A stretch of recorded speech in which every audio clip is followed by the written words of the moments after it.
Um, okay, good evening or good afternoon or good morning, everyone, depending on where you are in the world. My name is Hilary Miller, and today I'll be speaking with you about well-being beyond the binary, so mental health outcomes in bisexual plus, queer and questioning young people. And we might also be joined during this presentation by my cat, Oggy, who's already jumped onto my desk. So just apologies in advance for that. Before I start, I'd also like to acknowledge that this study was conducted on Aboriginal land and recognise the traditional custodians of the Eora, Darug, Darawal, Wiradjuri and Awabakal nations, and pay my respects to their elders past, present, and any Indigenous people tuning into the presentation today. Today I'm coming to you from Gadigal land in Sydney. So the mental health outcomes in LGBTQIA people as a group are very well known. However, much of this research has treated us as one large homogenous group and hasn't really reported outcomes within the community, so only at the group level. But emerging evidence is suggesting that there are important differences in mental health within the community, particularly for bisexual plus, questioning and other diverse identities, for example, people who identify as asexual, pansexual, and particularly for trans and gender diverse folks. The minority stress model posits that LGBTQIA plus people experience poor mental health due to chronic stress, due to discrimination and stigma, and also the internalization of stigma, which leads to hypervigilance. And we know that bisexual plus people experience additional minority stress due to occupying a marginalized group within the community due to invalidation, exclusion, invisibility, and that bi plus people have lower levels of social support than other people within the community. So Reach Out Australia is an online mental health platform for young Australians, for young people aged 14 to 25 years. And it provides psychoeducation and peer support services. As a researcher at Reach Out Australia, I set out to explore what were the mental health differences, risk and protective factors for bi plus, questioning and queer young people to inform service delivery at Reach Out. So I'll be reporting on two studies within this presentation. The first is a quantitative study exploring the mental health outcomes and risk for suicide in young people accessing Reach Out. And secondly, a qualitative study with bisexual plus and questioning young people to explore the risk and protective factors for their wellbeing. I'll have to speak quite briefly to fit within this presentation, but if you do want to know more, both studies are under review in the Journal of Bisexuality. You can reach out to me for any more information. So the first study was the quantitative study. So there was about 2,000 people that took part in this longitudinal study of Reach Out users. When we looked at mental health within sexual orientation groups, we found that the young people who took part in this study, as they were all users of this online platform, were experiencing very high rates of psychological distress across the board. But once we started to look at within groups, there were clear differences. So in terms of experiences of previous mental health hospitalization, there were significant differences between sexual minority youth and heterosexual youth. And the rate of mental health hospitalization in bisexual youth was double that of heterosexuals, with around a quarter having had a previous mental health hospitalization. And the rate was about 1 in 5 for those who were questioning their sexuality, compared to 12% in heterosexuals. We also looked at symptoms of depression, anxiety, and stress using the Depression, Anxiety, and Stress Scale. And we used factorial ANOVAs to explore those mean scores within the group. Again, we found that all the group mean scores were in the severe or extremely severe range. So all the young people were experiencing high rates of distress. But even so, bisexual, queer, and questioning young people had significantly high levels of depression and anxiety when they were compared to heterosexual young people. And bisexual and queer young people had significantly higher levels of stress compared to heterosexuals. But when we looked at gay and lesbian youth, those differences were not significant. So no significant differences for anxiety, stress, or depression. We also looked at risk for suicide. So we used the suicide ideation questionnaire, or FAQ, to screen young people for high risk of suicide. This showed that around 9% of heterosexual youth were at high risk for suicide, compared to 18% of gay and lesbian youth and bisexual youth, 26% of questioning youth, and 19% of queer youth. We used a binary logistic regression to explore these differences, which identified that lesbian, gay, bisexual, queer, and questioning young people all had significantly higher risk for suicide compared to heterosexuals, but there weren't significant differences within sexual minority youth for this outcome. We also found for all of the mental health outcomes that age was a very strong predictor for risk of mental health and suicide risk, with those in the kind of youngest age bracket that we serve, so 16 to 18 years, having the highest risk compared to those in the older age bracket. So it appears that mental health appears to improve gradually as young people get a little bit older. Turning now to the qualitative study, we identified key risk factors and protective factors. So the key risk factors that we identified for young people were that they were navigating their sense of identity, including questioning the nature of their sexuality and or their gender. They were struggling with communicating these insights to other people and coping with high degrees of internalized stigma. The process of questioning their sexuality or gender was confusing, it was frustrating and isolating. Young people were having to negotiate their sense of self and their expectations about what was possible for them in their future. And this was especially challenging when they were also navigating other aspects of their identity in line with the minority stress model. So in terms of their culture or their faith. Lots of bi plus people felt the pressure to decide or to choose their sexuality, which came from others, and most had experienced stigma relating to their sexuality, including from within the LGBTQIA plus community, and faced unique barriers to finding supportive networks. Young people had experienced a lot of bisexual specific stigma, including dismissal of bi or pansexuality as legitimate sexual orientations, being told that they needed to choose their sexuality, hearing negative stereotypes of bisexual people as unfaithful, overtly sexual, or attention seeking. And these stereotypes and experiences of stigma came from, within the LGBTQ community a lot. We also heard about stigma towards people on the asexual spectrum, trans and gender diverse people, and people of color. And young people, as I mentioned earlier, were struggling with a lot of internalized stigma. So lots of shame about who they were. And this impacted their expectations about what was possible for them in terms of social connections. So in some cases, they were isolating themselves from community.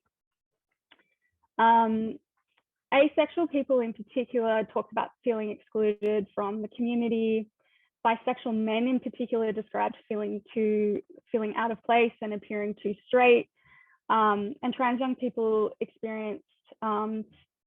described experiences of being excluded, even from within the trans community. And accessibility was also a barrier. So financial constraints, transport limitations, mental health barriers, and neurodiversity all came up. And finally, all of the young people who took part in this study all had lived experience of mental health challenges, most commonly depression and anxiety, which often impacted their ability to study or work. And these mental health challenges often stemmed from biphobia, homophobia, transphobia, and racism, and the experience of not being accepted into community, bullying, and internalized stigma. So whilst young people faced many challenges, they also had some really unique protective factors that buffered against these negative experiences. Young people were resilient, they practiced self-care, they demonstrated empathy and tolerance and acceptance towards themselves and others. Young people that had supportive networks, including access to affirming services and supportive friends and family, found these critical to remaining well. Having supportive queer friends and community helped them to feel confident, supported, and proud. And finding community was described as healing.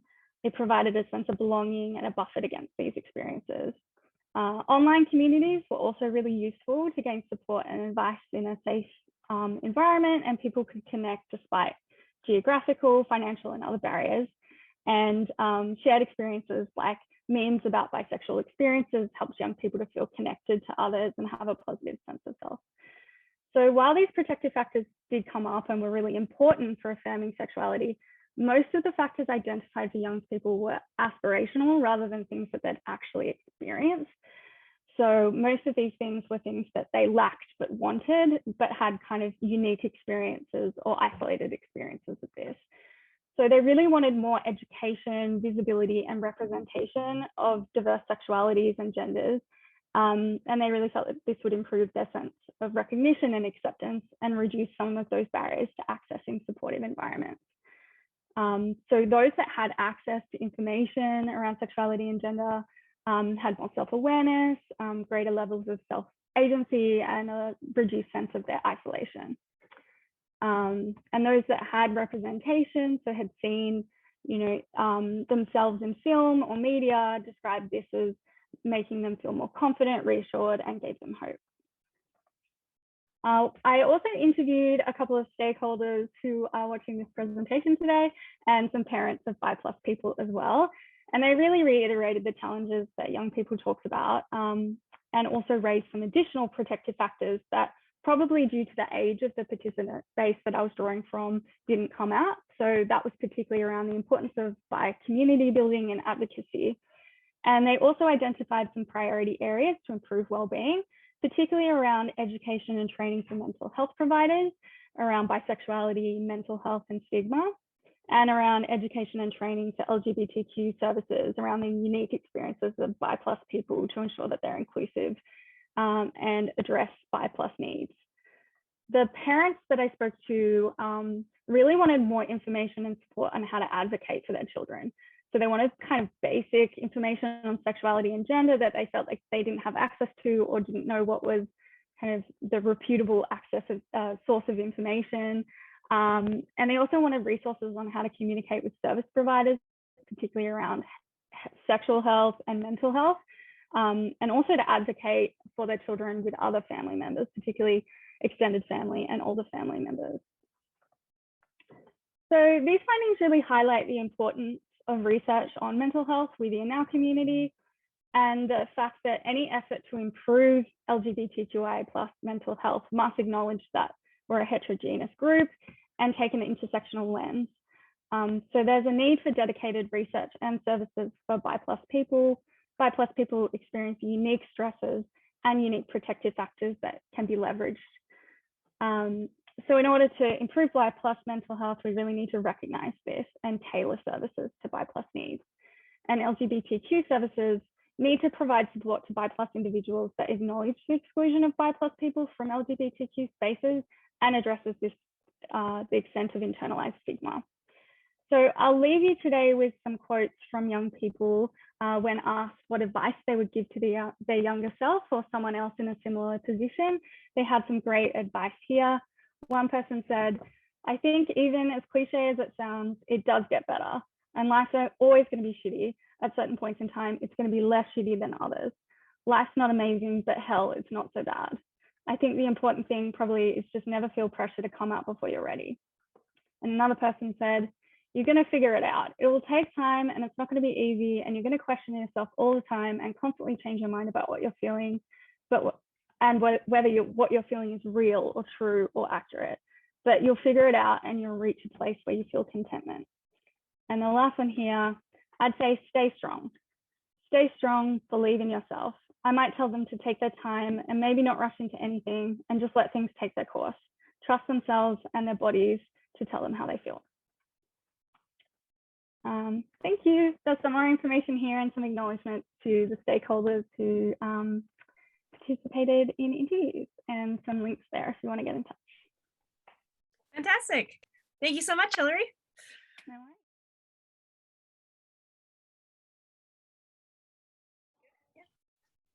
This is the title of the publication of the study that will be published on October 7. It was a study that bi+ Netherlands really wanted because so far in the Netherlands, we never had a study among bi+ adult people in the Netherlands. So we actually basically asked our ministry whether it would be possible to finance a study, and they actually did. So, and it was great that they actually financed us to commission a study. And in this way, it was possible for us to actually decide which topics should be studied, and then commission this study to an entire BIPLUS research consortium consisting of many researchers, and Fayaaz is one of them. And he's going to present. The presentation, this presentation will be about the qualitative study, but the first part was already published in the beginning of this year, and that was a survey among 3,000 people. And well-being was a very important part, but in this study, with this presentation, we focus on the qualitative study.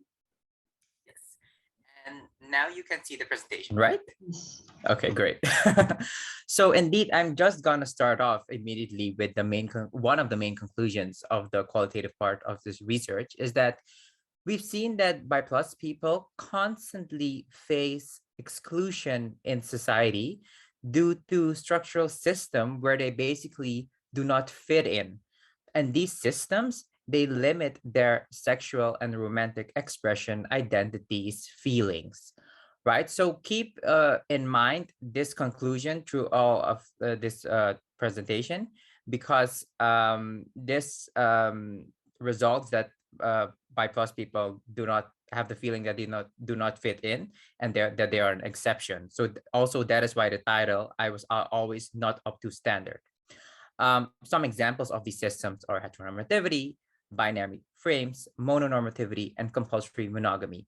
I will explain these concepts through some examples. So this session will explain that, but bear in mind.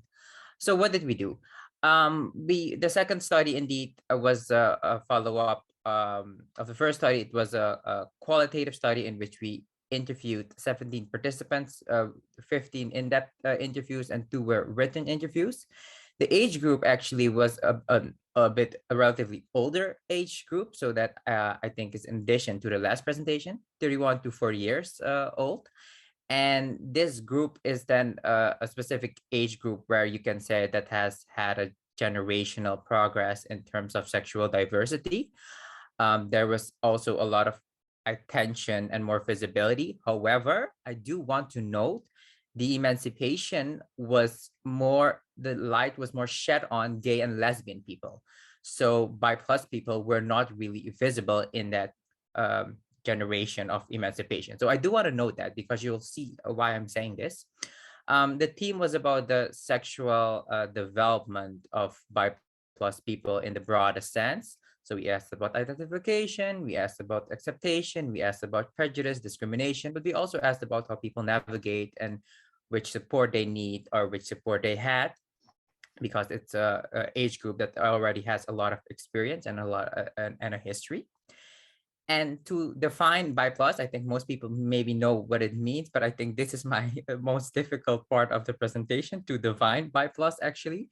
And what we say is what characterizes BIPLUS people is that they are not exclusively attracted to one gender. So I know that is just one simple definition, but we combine that with a definition that people who feel sexual and or romantic attraction to more than one gender, and or people who have had recent sexual and or romantic experiences with people of multiple genders, and or people who label themselves as bisexual, BIPLUS, pansexual, heteroflex, or queer, or can also be other identities such as bicurious, for example, right? So it's all about the self-identification in this case.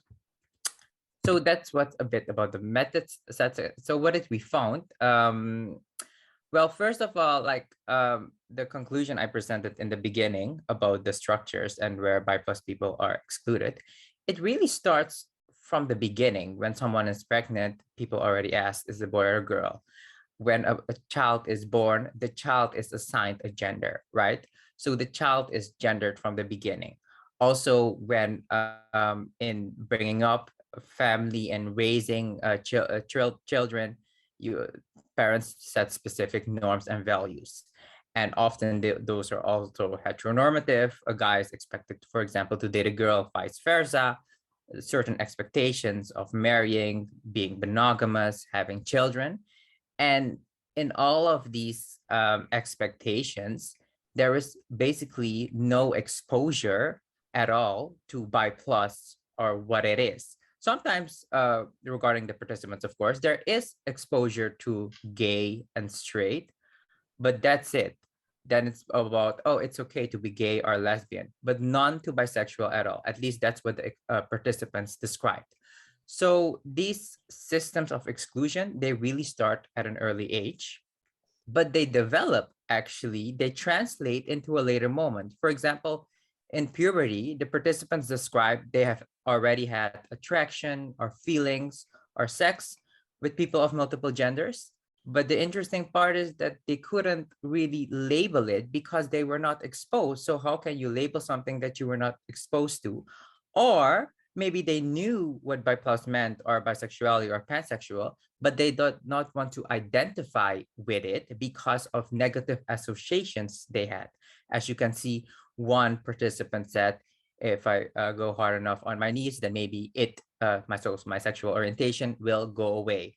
So trying to do stuff to get away from this feeling, from this expression, from this identity, because it's negatively associated. And what we also saw is that people who have been raised up in more conservative environments also had extra layers of stigma in which they also did not want to identify with bi plus. So a note to that is, I'm not saying it's the religion itself, it's about the values surrounding that, mostly in conservative surroundings. And finally, this has also been said in the previous presentation, but what I found, I think, very interesting is there's a lot of exclusion within the LGBTQIA plus community.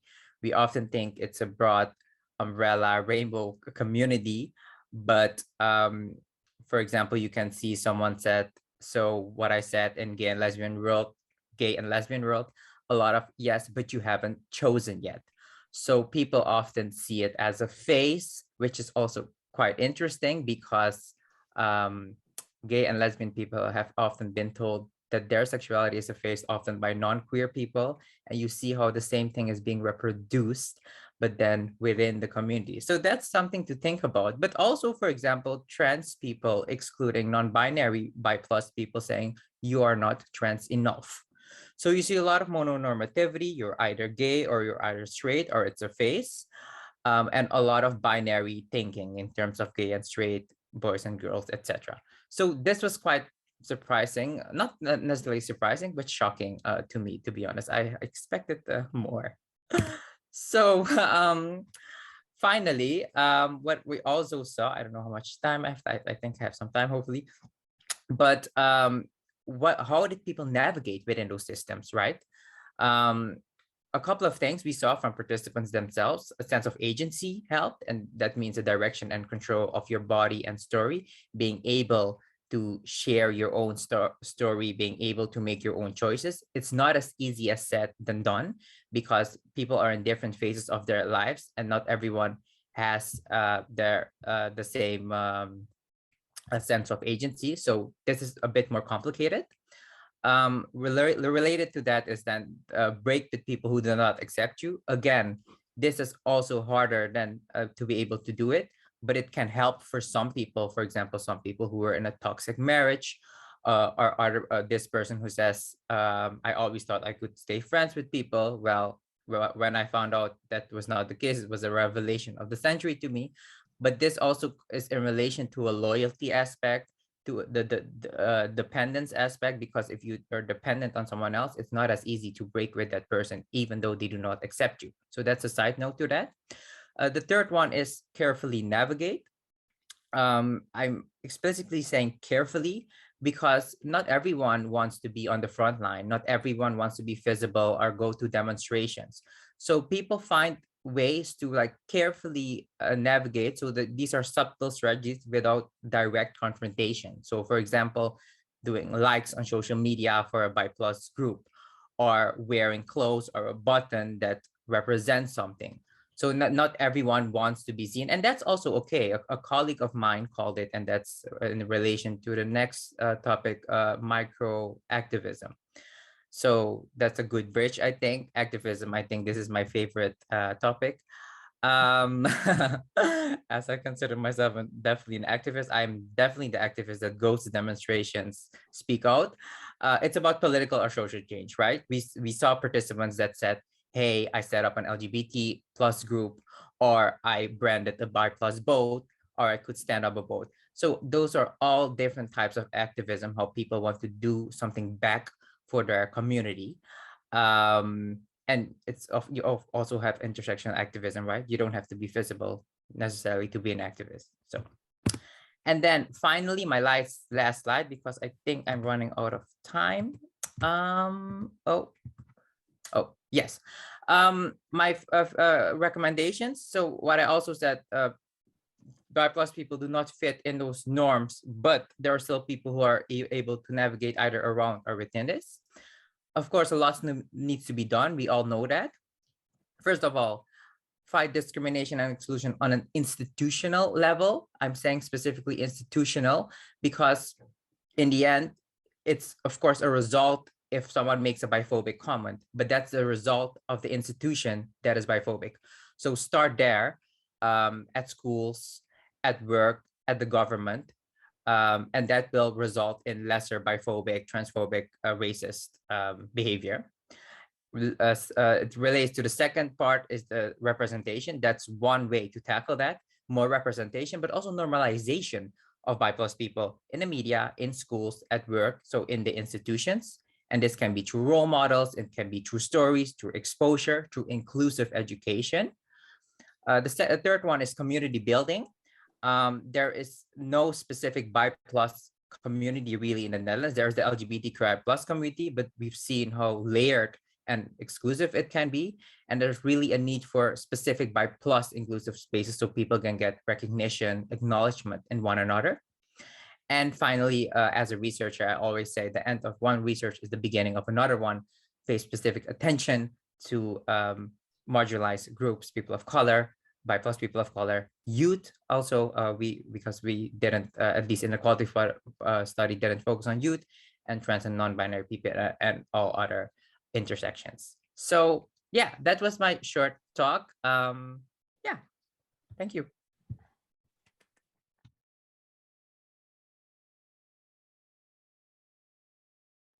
So yeah, today I'm going to be talking to you about loneliness within queer communities. I think we've already talked a little bit about this, and in particular, BIPOC exclusion within LGBTQIA+ spaces and existing programs. This is from a literature review that I completed and through my work in mental health and peer support, as well as my lived experience.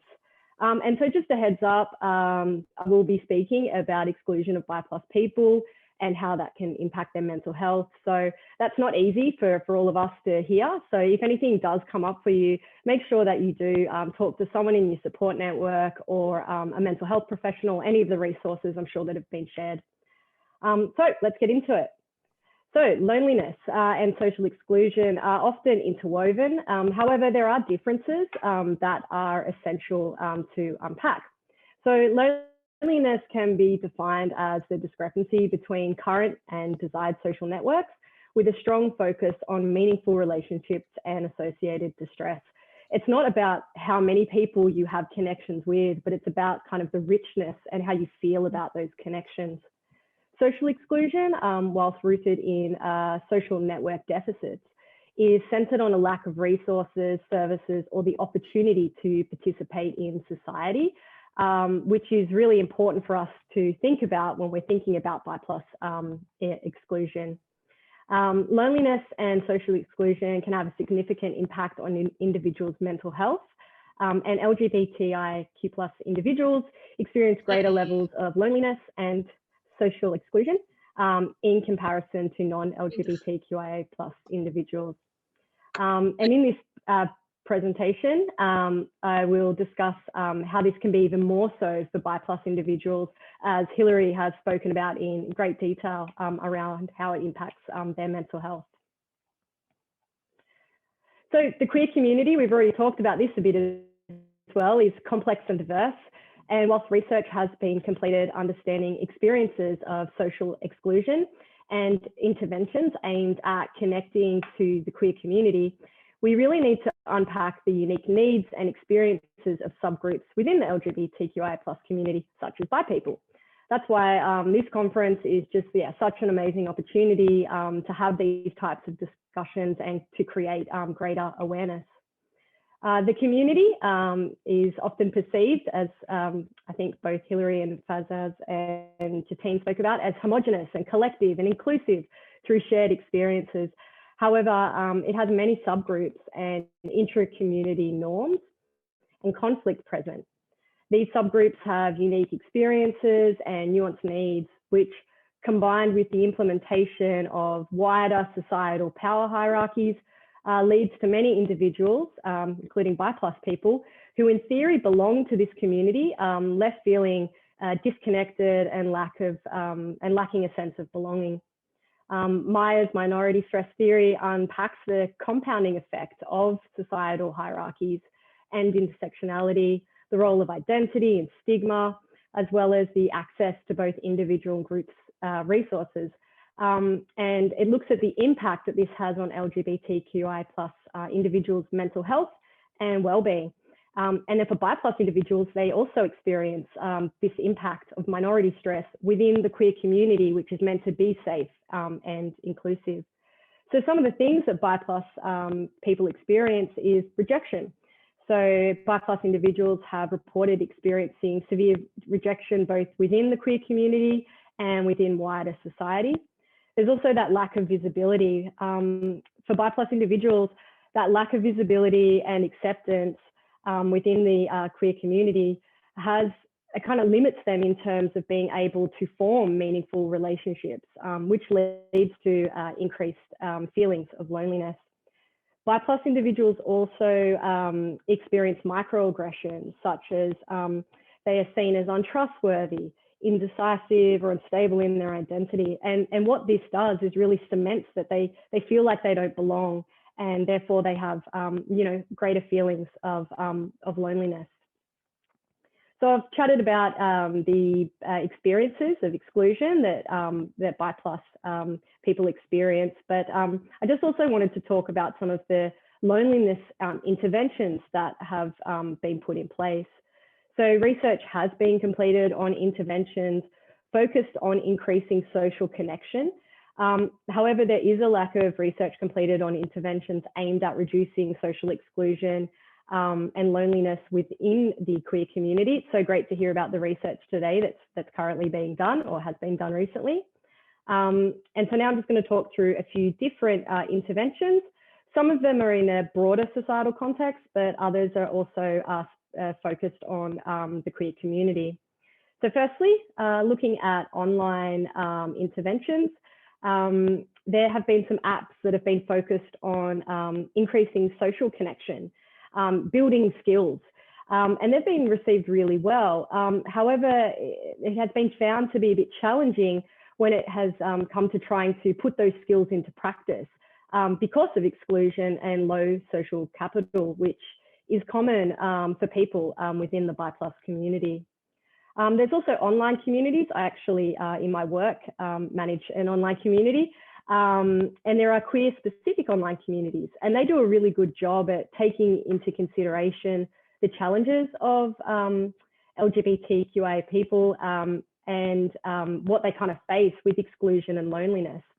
And the benefits of these online communities for the queer community has been really good in terms of offering support and connection from peers in a safe environment. However, many of these services that are funded often focus on the queer community again as a collective. There's also community interventions, so community-based support groups, and I know we've spoken about this as well today, around grassroots kind of groups, which is really, really great. But a lot of them aren't funded. But one such kind of community intervention is community gardening. That's a passion of mine. That's why it's in here. And that's been shown to reduce feelings of loneliness and exclusion by providing safe environments. Safety is obviously this common theme. Opportunities for connection, but also to contribute to something. And also just by being in green space, I know it's the case for me, fosters like positive and calming emotions. And the last type of intervention I'll talk about are phone interventions. So with phone interventions, again, from what I could find, peer support is central. It allows individuals to, again, feel safe and connected to others that are similar to them. There was one particular phone intervention, which was a peer caller program, which was for the queer community.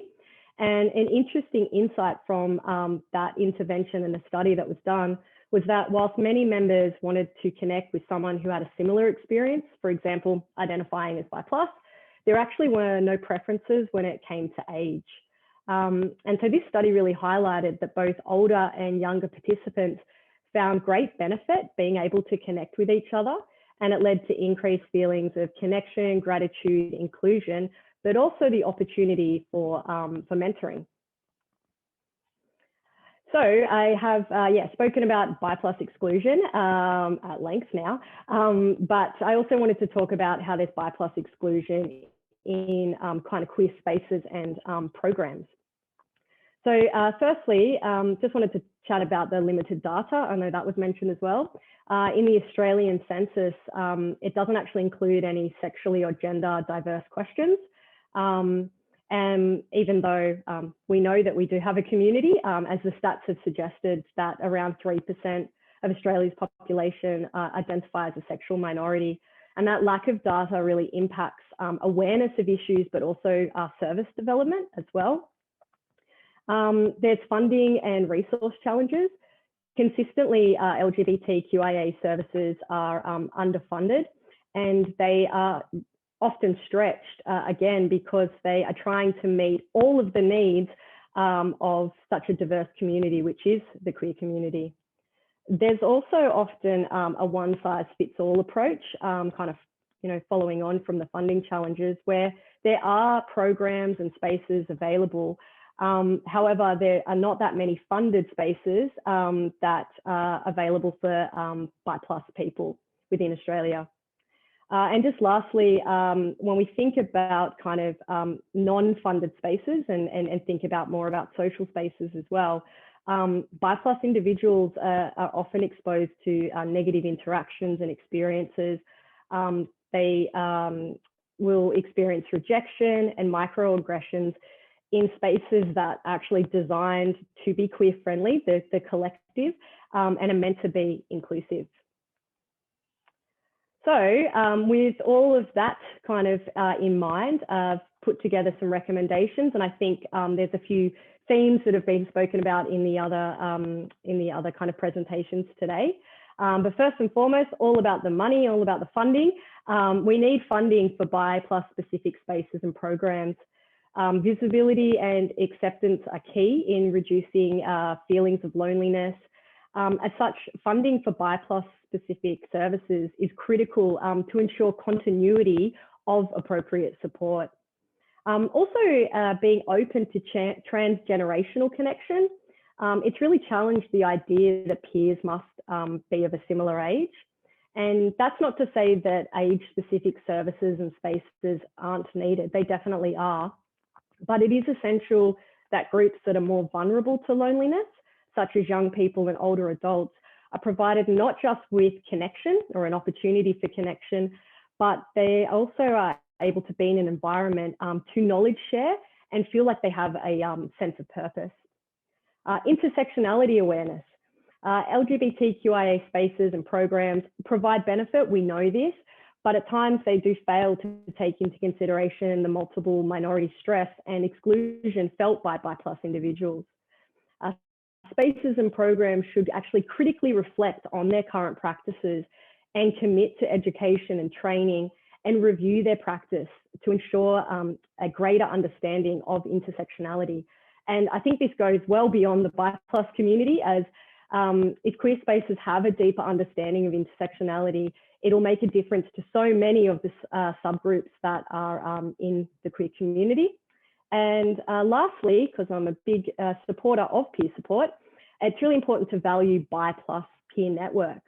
LGBTQIA spaces and programs would actually benefit from greater collaboration with bi+ peer networks to ensure that the needs of the bi+ community are being heard and supported in a really authentic and impactful way.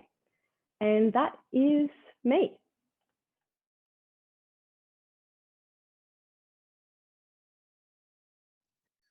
So, hi everyone. Thanks so much for being here. No matter where in the world you are, it's really awesome that we've got a space where we can come together and talk about BI+ research. I'm really honored to be here today to talk with you about my research focused on BI+ people and experiences of domestic, family, and sexual violence, or interpersonal violence is a bit of an umbrella term. In particular, I'm excited to talk with you about the approach that we've taken to this work, because I think the way that we do research is just as important, if not sometimes more important, than our research outcomes. I'm just going to take a moment to introduce myself a little bit more so you've got a bit of an understanding of the different lenses that I'm bringing to this work. So I'm a trans, non-binary, bi+, queer, postgrad researcher with the Australian Research Centre in Sex, Health and Society at La Trobe University, based in Australia. I am a really proud bi+ human rights activist, really involved in community organizing, and I've also got experience in interpersonal violence prevention and response across multiple sectors. I do want to give a big thanks to my supervisor, Jen, and co-supervisor, Andrea, who've just been total rock stars and really important sources of support throughout this project. As other folks have done before me, I want to make sure I take a moment to acknowledge that I'm situated on the lands of the Watamatagal clan of the Darug Nation and pay my respect to elders past and present, and also acknowledge that the lands where I am completing this research have been stolen from First Nations peoples, and that when we're doing any sort of research, but especially research which relates to violence, it's really important that we consider the ways that colonization and the ongoing impacts of colonization intersect with this work. And I'll talk a little bit more about that in my presentation. So no doubt, understandings of BI+ and the language that we use are going to come up time and time again throughout this conference, so I won't spend too much time here. But I do want to ground us a little bit in what we mean by BI+ and broader language about multi-gender attraction in the context of this work. So I think a lot of us understand that there are so many complexities when it comes to experiences and identities and behaviors. And so in this work, we're taking an expansive approach to BI+ and multi-gender attraction. So our work includes folks who may use particular labels, no labels at all, folks who may be questioning, and it's also really important that we take into consideration the impact of westernized understandings of gender and sexuality, and what this means in terms of the language that we use in our research, in our recruitment, and in how we communicate our findings. And I also want to make space here to say that no matter what terminology has or has not been used throughout time, we've always been here. BI+ people have always been organizing and making change and caring for community. And I think that that's really important for this piece of work, because I think it helps remind us who this work is for, by, and where it can go in the future. And I also want to give a shout out to the phenomenal artist, Dylan Mooney, whose work is on this slide. Definitely follow Dylan on Instagram. Their work is amazing.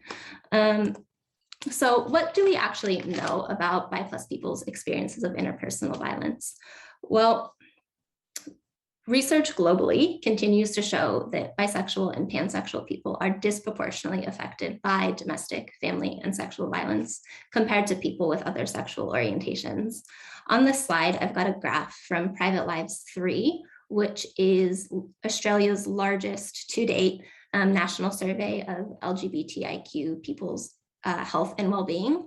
And this, the most recent iteration, has shown that queer, bisexual, and pansexual people have reported in their lifetime experiencing higher rates of sexual assault than any other group. And this tracks with what the global trends are. However, I do think it's really important that we mention those rates can change a little bit depending on whether we're looking at lifetime prevalence experiences in the past 12 months, how we're defining violence in the research, as well as who we may be including or excluding. There is also a little bit of evidence which talks about the impact of biphobia and how this intersects with victimization. So in particular, this body of work has demonstrated that biphobic stereotypes, such as the hypersexualization of bisexual women, can increase rates, it links to victimization. And what I do want to say about that is it's really important that when we're looking at the drivers and the context in which violence happens, we're not problematizing bi+ identities. No one who experiences violence is ever at fault for their experience. But we do need to do quite a bit more work in understanding the context in which violence happens and what some of those drivers are. We also know that there are significant barriers in accessing support services for bi+ people. And I think we've heard some of that reflected in some of the other presentations. Bi+ people report that mainstream services as well as LGBTIQ+ services are not necessarily meeting their needs. And that can come down to biphobia and bi-erasure. So again, that homogenization of bi+ needs into other areas of the rainbow community tends to be a big barrier.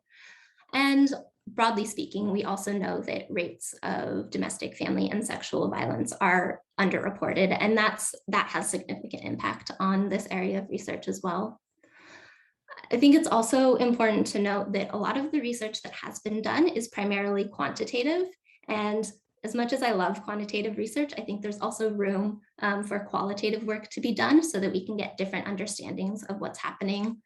It's also really important to know that in the work that's been done, it's primarily been, the sample has primarily been, has fallen within a gender binary. It's also incredibly white and incredibly cis. And when our sample is limited in those ways, we don't really have those comprehensive understandings.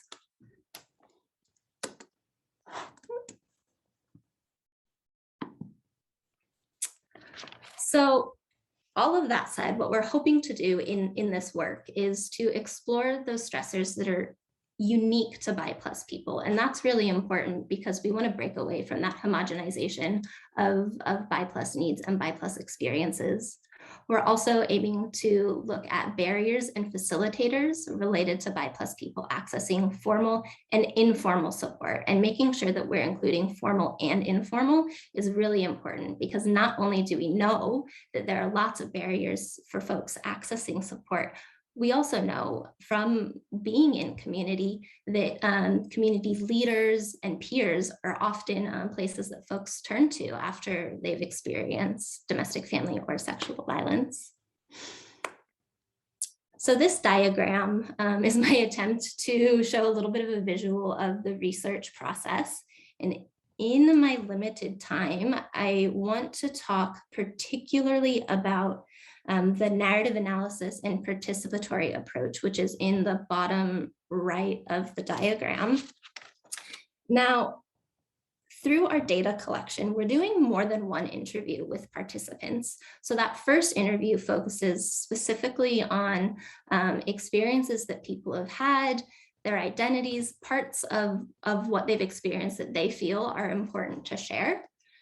In between interviews, we're sending a transcript as well as any preliminary analysis, and then having a follow-up interview where we're opening up the conversation for people to have direct input into the way that we're analyzing the data. And that's really, really important in this work, because we want to make sure that the community members that are our participants have autonomy over their stories and the way that we're making sense of them.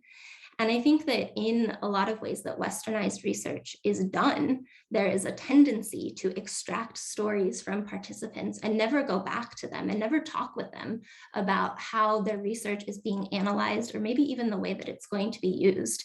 And I think that when we consider how can we decolonize our approach, thinking about the way that colonization has impacted every way of being, taking this participatory approach is a way to look towards Indigenous First Nations understandings and ways of doing research that I think is really, really important. And I also want to say that we're taking a narrative analysis we're undertaking narrative analysis in this work. And that's really as a way to make sense of people's identities, experiences, as well as how they fit into a broader societal narrative. So it may go without saying that there are a lot of challenges in doing this work, starting with the language that we use in relation to ourselves and our experiences. And I think that goes back to a little bit around the recruitment and how we're planning to frame our recruitment material, as well as in the interviews that we have with people. Understandings of violence also presents a pretty significant challenge. We know that although the behaviors that people may describe experiencing can sometimes fall within a definition of domestic, family, or sexual violence, they may not always label that as violence. So if we're asking participants to, put their hand up and say, yes, I've experienced violence, that could be a really significant challenge. Also, COVID-19, not only has that really changed the landscape in how we interact with one another and how we do research, we also know that rates of family and domestic violence have increased in COVID times. And so we really need to be mindful of that as we're navigating these spaces, and also what that means for accessing services. A lot of services here in so-called Australia are really, really tapped out at the moment because of the need to lend support to folks who are in lockdown. And so that's something that we really need to navigate quite carefully as researchers. And of course, these are difficult conversations to have with people. I think that not everyone wants to talk about this. And so we need to tread very, very carefully, and we need to be really mindful that when we're doing this research, we may be the first people that they've ever spoken to about these experiences. And so we need to, that's a really privileged place to be in, and make sure that we're navigating those conversations with great, great care.